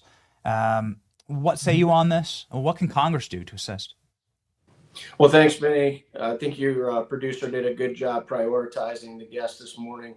I was glad to see Higby on, the guy that broke the signal gate, and then Cash on following, talking about how they are investigating, what was going on in the signal gate. And for us in Congress, I think our job is going to be coming up this week. We passed the Homeland Security Appropriations Bill. And now the Senate is saying that, they're going to try and tank it. They're going to try and shut it off. And so our job is going to be making sure that ICE and the Department of Homeland Security moving forward as they continue, to carry out these operations around the country, have the resources and the money to do so. This is going to be something that's clearly going to potentially shut down the government. I mean, what's going to be the impasse here? You're not going to strip DHS funding, obviously. The Democrats Yeah. say they're not going to vote to pass anything with DHS. So what's going to happen there? I think there's a very real opportunity that we're going to see another government shutdown over this. We'll have to see, what the Senate does this week. But, I want to applaud, Speaker Johnson last time during the government shutdown. I think he did a very good job of holding the line. And I hope that Republicans, do the same. And, Benny, it's just wild for me to watch what's going on in Minnesota. And, it's like, I was reading in Isaiah in the Bible, woe to those that call evil good and good evil. And that's exactly what you're seeing happening here in Minnesota. And I know that there are people around the president that are trying to tell him to back off and, Minnesota and the operations there and kind of capitulate to the Democrats. But I want to stand behind the president. I know that the House Freedom Caucus stands behind the president. He cannot pull ICE and federal law enforcement operations out of Minnesota. The precedent that would set for the rest of these other states that are watching what's going on in Minnesota, it's going to be a real bellwether for the rest of the country. And we have to continue doing what we told the American people we would do. And we have to continue enforcing our laws. And if we're not a nation of laws, we just, start to deteriorate into one of these banana republics. And that's what many of these folks want. And I thought it was interesting when I was looking at some of the reporting of Cam Higbee, when, many of the individuals in the chat realized that they'd been infiltrated, and they were saying, we're busted, we're screwed, we got to go to Cuba, right? And it's just like, why would they be going to Cuba? Because these people are many of them are Marxist, communist, socialists. That's why they would want to flee there. And we're either going to win this fight or we're going to lose it. And we're not going to win this fight by capitulating. We've got to be strong. We've got to be resolved. And we've got to continue to, not let, this, agitation that's highly organized, stop us from doing what needs to be done in Minnesota and other states in the country. I mean, Congressman, this is all about electoral power. This is about the people who have filled your state, for instance, and fled California. California is set to lose a half dozen electoral votes. Other left-wing states, you could see a flip of potentially 40 electoral votes to the Republican column in 2030 after the census, making it virtually impossible for any Democrat to win nationwide. And this seems like a last desperate Hail Mary effort to try and stop that from happening. This is why the criminal aliens have been brought into our country. This is why they're trying to rig the census. This is why I think we need to pass the SAVE Act. And we have to pass the SAVE Act in order to prevent this forever into the future. Are you in favor of perhaps shutting down the House, like Anna Paulina Luna says, to keep the SAVE Act legislation alive and to force the Senate to act on that, perhaps getting rid of the filibuster? 100%. I've been in conversation with Miss Luna before we left Washington last week, and I'm absolutely standing with her on that. But, it's interesting, Benny, because we talk about all of these different issues, right? We talk about the open border. We talk about election integrity. We talk about the fraud in Minnesota. And I think, it's important for the audience to remember that the issue is never the issue. The issue is always revolution, right? That's what these people want. They want to fundamentally remake and tear down the institutions and the culture of this country and, revive it with some form of communism, socialism, etc. And so we have to keep fighting it every single turn and capitulating to these folks. It will not work out well for you and I. It will not work out for our kids, and we have to be strong. So how much of this do you believe is part of an election rigging mechanism? Again, I just, you don't have to comment on this, but I think that it's Arizona is such a Republican state, yet there's Democrat leaders on every level of government. None of it makes any sense to me. Joe Biden winning by 8,000 votes in 2020, winning by 8,000 votes. It seems like Arizona was sort of ground zero for this. How are you fighting back? Do you see this as really the battle nationally? Yeah, well, like I said, Benny, it's the issue. You can cherry pick issues like election integrity. I was called an election denier for a long time because I don't believe that President Trump lost the 2020 election. I believe that our elections were rigged. But like I said, whether it's the open borders, the fraud in Minnesota, these anti-ICE, signal chats, the issue is never the issue. The issue is revolution. We have to remember that. That's what these people want. And we have to stop them at every single turn. The last time I was on your show, I was talking about, radical Islamists, jihadists, Yes. Islamists, etc. That's just another issue. And it's like, are we going to conserve and protect, the culture of this country, our laws, etc., or are we going to let it fall? And it's disappointing for me to see some of my colleagues that are trying to get the president to back off of Minnesota. And like I said, if we do that, the precedent that will be sent, and it will be heard loud and clear by all these other states that have similar, issues going on in their states. It will show them that they can continue to get away with it. We have to continue to push through, and we have to do the hard work if we're going to save this country. So you've seen insurrection up close. You've deployed to war zones. You've seen people fighting, the American federal government. And now it's happening on our own streets domestically. Would you call this an insurrection? What is happening in Minnesota? It is, certainly seems like it's on the level, and that also the Insurrection Act perhaps could or should be deployed. What's your take on that, Congressman? Yeah, I do think it's a communist insurrection. I really do. And I do think that the president should invoke the Insurrection Act. And, the House Freedom Caucus is going to be, pushing that up the chain of command this week, actually, some of our proposals, to the president. But like I said, I know he has many people around him that, want him to take his foot off the gas and start hitting the brake. And I think that would be a massive mistake, especially as, we've started to learn about how coordinated these attacks on, aiding and abetting these anti-ICE protesters and impeding our law enforcement efforts there to get violent, criminals off the streets. So you would classify it as an insurrection. You would support President Trump sending in the troops to Minneapolis? Absolutely. Absolutely. I mean, when you look at these federal law enforcement individuals, most of them are trained to go in and conduct law enforcement officers. They don't get a ton of training on dealing with coordinated efforts to impede their investigations, and that's where the local, state and local police that Tim Walz and their mayor have denied. That's where they're supposed to be helping out, and because the federal law enforcement officers don't have that ground cover so they can go in and carry out their operations, I do believe the president should send in, the troops to help in those efforts. We would love to see it. I mean, honestly, I don't want to see fellow Americans killed, right? Honestly. And I'm not saying that these people are innocent. Of course, they committed attempted murder against federal agents.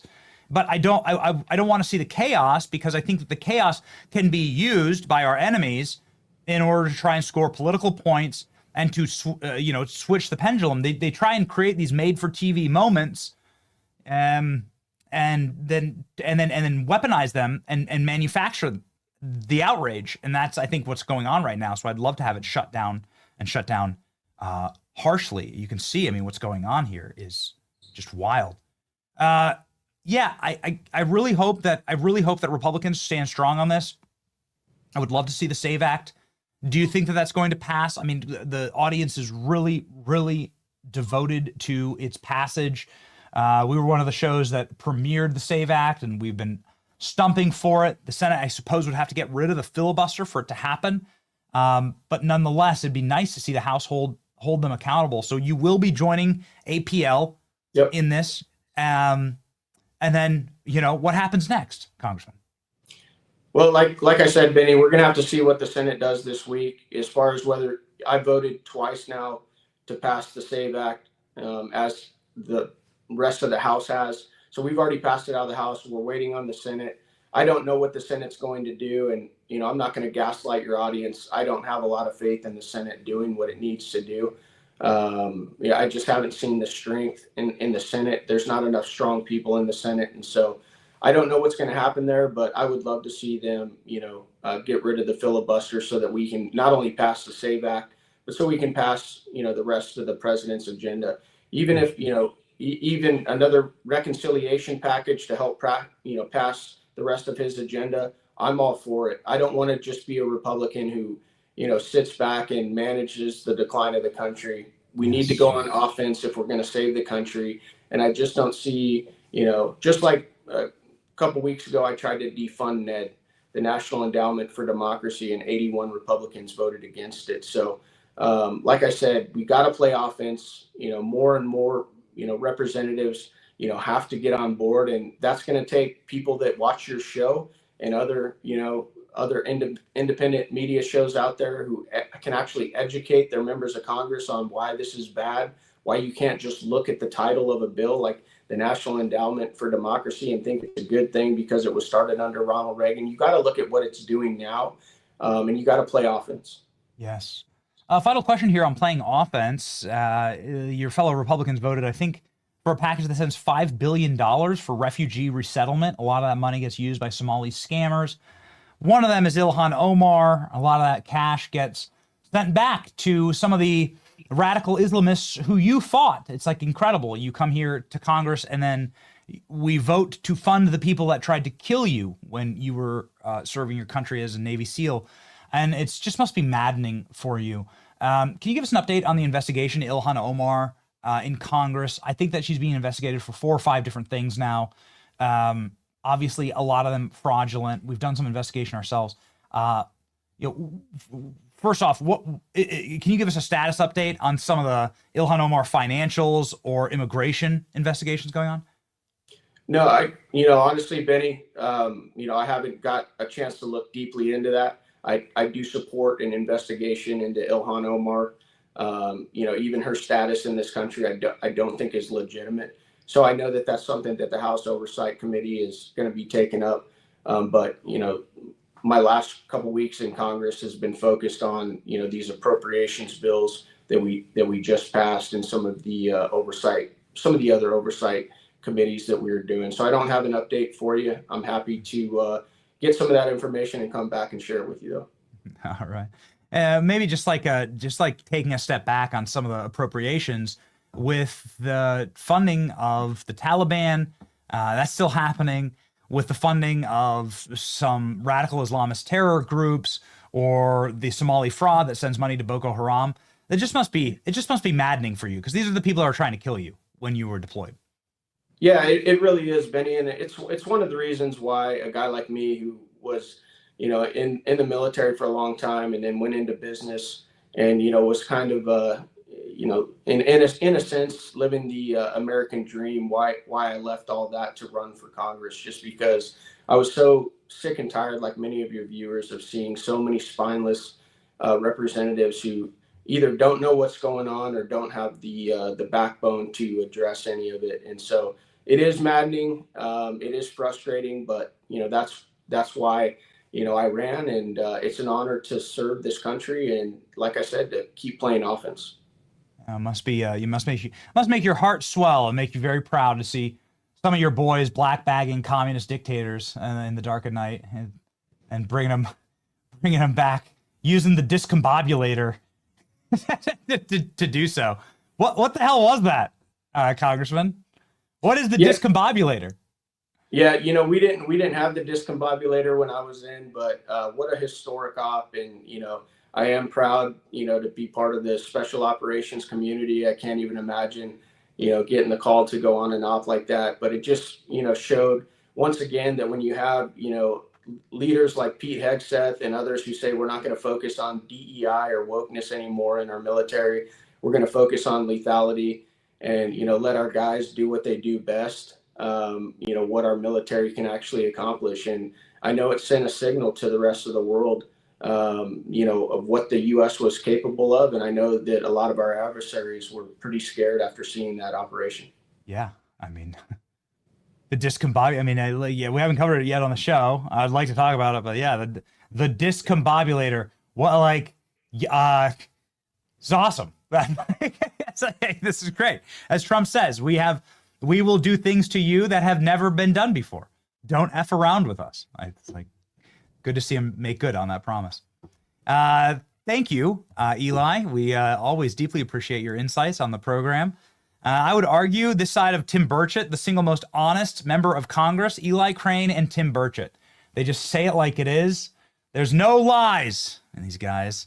And you should follow Eli Crane. He's got hundreds of thousands of followers here on X. Make sure you're fighting with the people who fight for us. Thank you, Congressman. Thank you, Benny.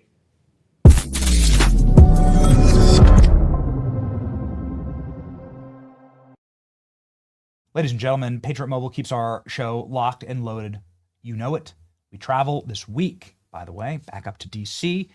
We're going to be doing a couple of interviews, some neat stuff in Washington. We'll be going there with Patriot Mobile. Patriot Mobile device is the only Christian conservative wireless provider in the country, in the world.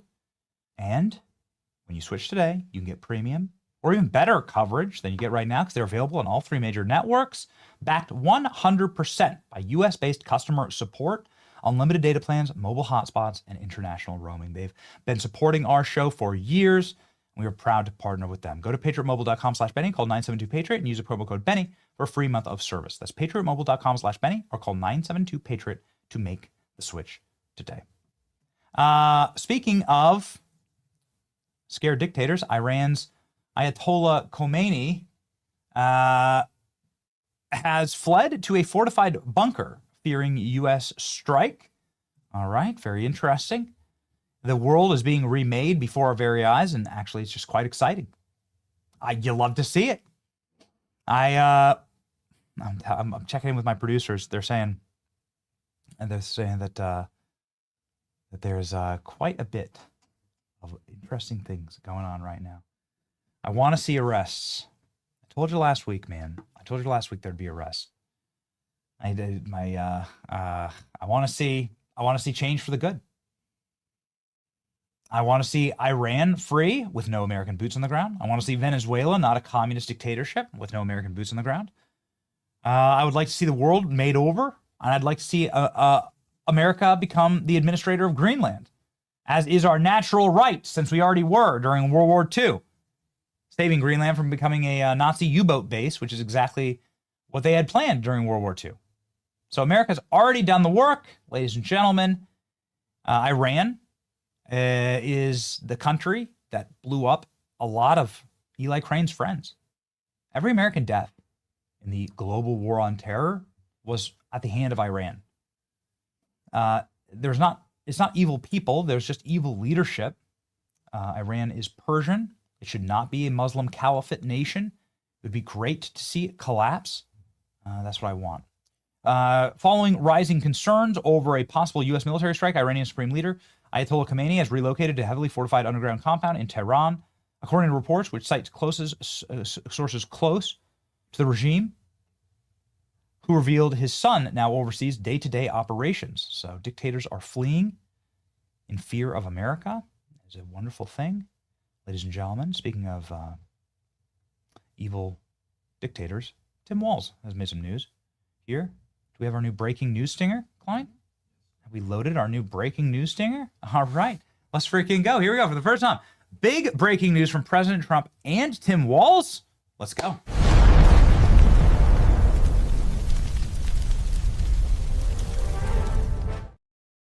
Governor Tim Walz has called me, says Donald Trump, with a request to work together with respect to Minnesota.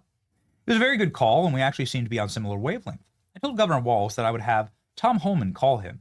We're looking for if there are any criminals that they have in their possessions.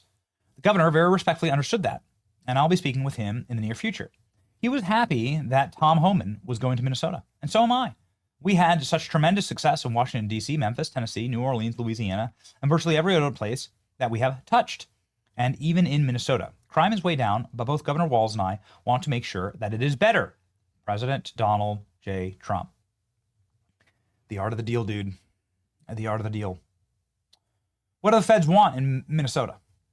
Well, if you look at the total criminal alien population, Minnesota is not one of the states that has the most criminal aliens. In fact, the vast majority, it's not even in the top half of ICE enforcement and arrests. The reason why it is such a problem is because Tim Walz and a terroristic network of activated leftists are attacking federal forces every single time they see them in the street. And you're going to need the assistance and coordination with Minnesota law enforcement, the Minnesota National Guard, in order to bring the state to heel. Who can order that? Well, it actually has to come through the governor. Is Tim Walz going to do it? That's what must happen. Can Donald Trump negotiate that?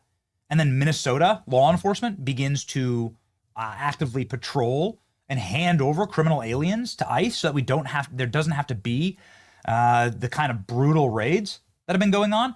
I don't really like those raids, frankly, because it puts federal law enforcement in jeopardy. They're very dangerous. I've gone on those raids with ICE. It would be far better for law enforcement to just turn over the criminals. That's what should happen in Chicago, Portland. I went there with DHS. What should happen in Minnesota? This would be the way to actually work out a deal. Hopefully Donald Trump can do it. It would be wonderful to see. So Tim Walz and Donald Trump now working together. Okay, fine, great. I don't want people, as I started the show, it's not good. I don't want people getting killed. I think that they wantonly behaved in a manner that almost guaranteed a terrible outcome. Renee Good and Alex Preddy. But I don't want to see it. You know, I don't want to see it. I don't want my fellow Americans to be killed. I want all of my fellow, I don't wish ill on these people. It's not Christian. I want all of my fellow Americans to live out their lives in peace. When Joe Biden got terminal cancer, we weren't sitting here like celebrating and singing and dancing. That's goblin behavior. So, ladies and gentlemen, very, very good. I want to see it. Turn over your criminal aliens. Start working with federal law enforcement.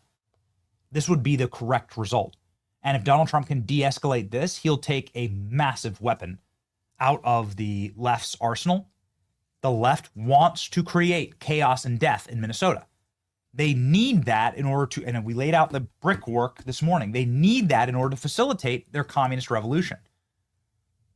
It would be wonderful to stop that and to stop the killing. It'd be great. It'd be good. I don't want to see it because, you know, eventually what's going to happen is they really are going to commit some horrible act of terrorism against federal forces there. Everyone can feel it. You can sense it.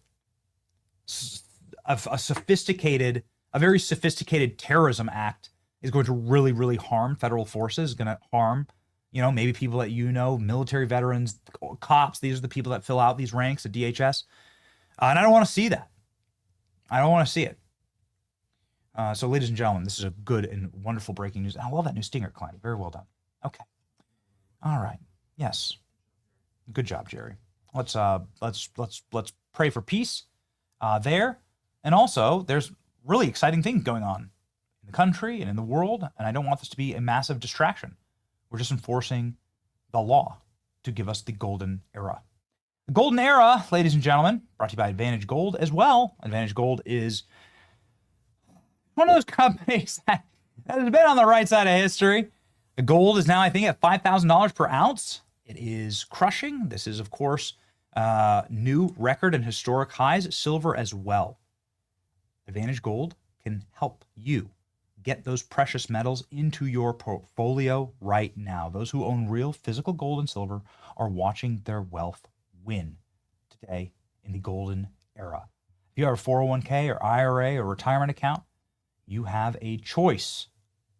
You can sit back and watch the winning happen, or you can take control and grow what's yours with Advantage Gold, America's #1 rated precious metal company. Text Advantage Gold by texting Benny to 85545 right now. That's BENNY to 85545. You'll instantly get a free gold investment kit. Don't wait for the rally to keep breaking record. Text Benny to 85545 right now and find out how you will be able to profit and save with Advantage Gold. All right, ladies and gentlemen, let's go ahead and check in on the polymarket balance of power in the 2026 midterms. Who will win? Obviously, we have some other breaking news on this front. Let's go.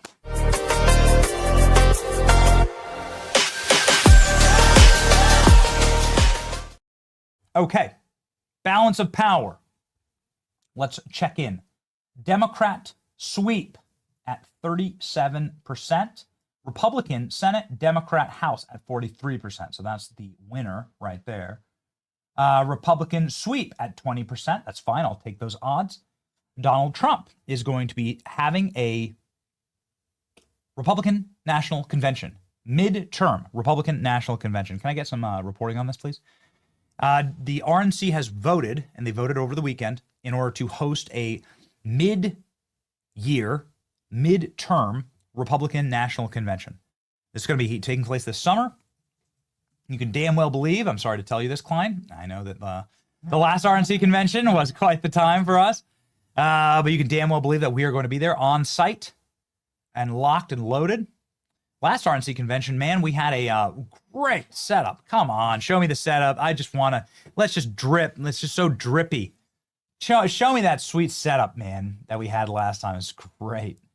Here's the reporting here, ladies and gentlemen. Just in, the Republican National Committee has voted on Friday to officially allow an off-cycle national convention. It will happen this summer. The RNC clears way for midterm convention later in the year. It's probably going to be in June or July. Exciting times. Republican National Committee Friday voted to amend its bylaws to clear a way for the GOP midterm convention ahead of November's election. The party conventions are typically held presidential election seasons, but they have often actually had mid-year conventions. Friday's vote at the RNC winter meeting in Santa Barbara, California, removes procedural hurdles for the party to move forward. The measure passed unanimously. So there you go. 2 cities are among being floated to host the convention. It would be Dallas or Las Vegas. That's fine. I'm fine with both those cities. I got no problem with both those cities. I'd prefer Dallas, to be quite honest with you. But I don't mind if it's in Vegas. I just think there's always, this is just my own personal gripe against Vegas. I always get sick when I'm in Vegas. I don't party hard or anything like that. You won't find me in a casino. I'm no fun. You won't find me at the slot machines or the blackjack table. I'm no fun with that kind of stuff. Not a good gambler. Not a good gambler. That's right. That's right. You won't find me in strip clubs either. But I think that there's just so much. There's just so many people, and it's just like kind of dirty, and so I always get sick. But whatever. I don't care if it's in Vegas. No hate. Let's book up the Trump right now. You know, let's book our rooms right now at the Trump in Vegas. Ladies and gentlemen, here was our setup. Here's our setup the last RNC convention.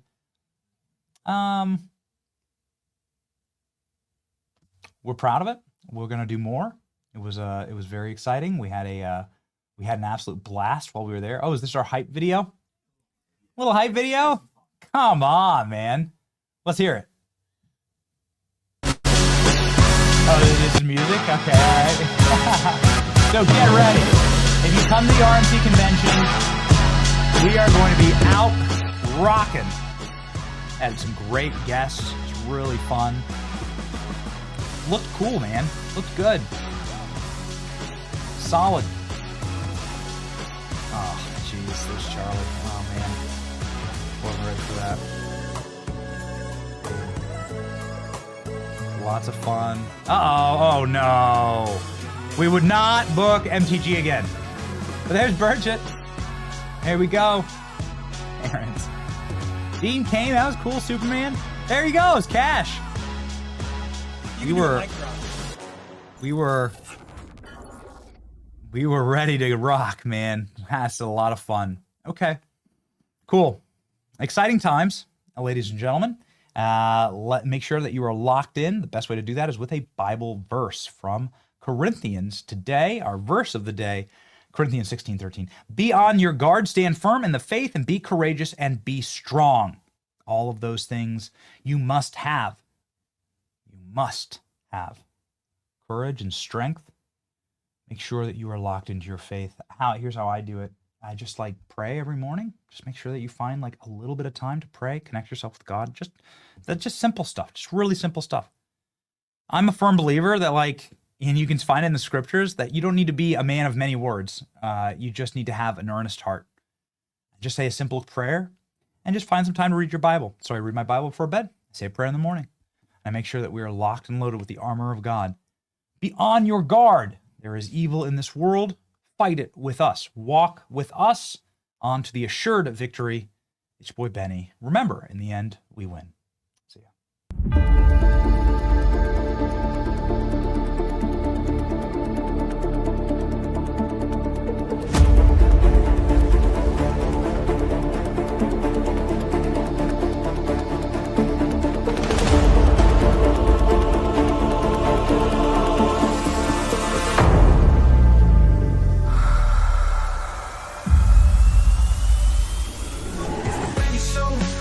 Truth gon' be faith and freedom on your TV screen. Stand up strong, battle through the night. The Benny Show's here, bringing liberty to light. From the speeches to debates, Benny sharp like a blade, cutting through the lies, watch the truth cascade. With the warrior's heart, this man never fades.